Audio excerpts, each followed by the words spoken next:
Hi everyone, Paul Lange with Disciplined Trading Strategies with this week's Trade of the Week video. This is for the week ending March 1st of 2020. The stock was AAL and this happened on Thursday the 27th in the morning. The strategy is based on a novice gap entry on a 1-minute secondary sign of strength, management simple, and reward to risk 4.5 to 1. Management was actually very simple, and you know how I usually say that I don't pick the trades necessarily based on being the most profitable, but this one was, and it's here because it was a good trade, and it does have a good lesson to it in terms of management.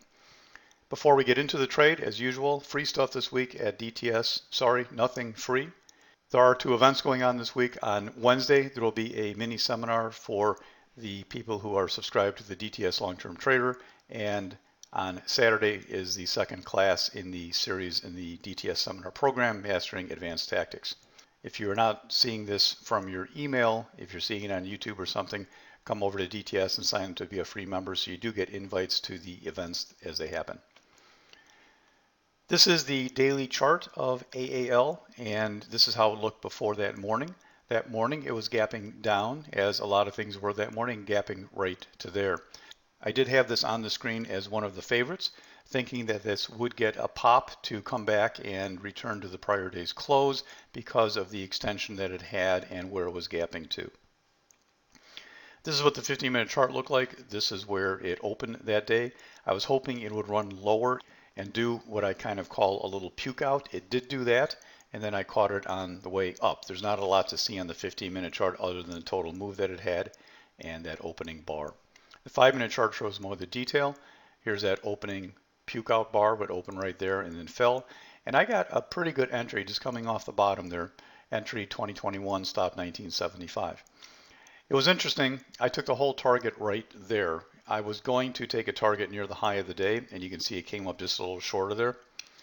And once I was down here and started to move up, I figured that if I do hit my first target, it would actually go way beyond that. So I raised the stop, pulled the target, and let the whole thing go.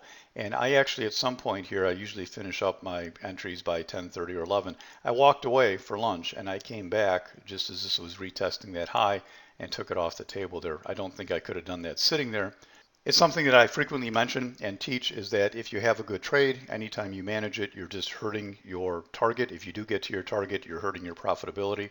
And this is a good example of that. I never would have got there sitting there, and this turned out to be the trade of the week by far by getting to that big target all in one. I took the whole target, of course, because that was all the move I expected, and that was as high as it went. A little more detail on the 2-minute chart, really showing that entry, how it came in there, right there, boom, was the entry. And the target here actually is just a little bit off the chart there. That was that first high, and of course I got it as it rebounded off the retest of the high. So overall, just a little over 3 hours, call it a half day for the trade to take place. And I was not sitting there for that whole time up. I was gone for over an hour. I frequently leave the screen when I'm done and let things play out. And many days it's very worthwhile to do that. This trade, like all the others you see here done in the DTS Trading Room, come check it out if you'd like to see maybe a little bit different day trading style than what you're used to. This is Paul for DTS. Good trading, everybody.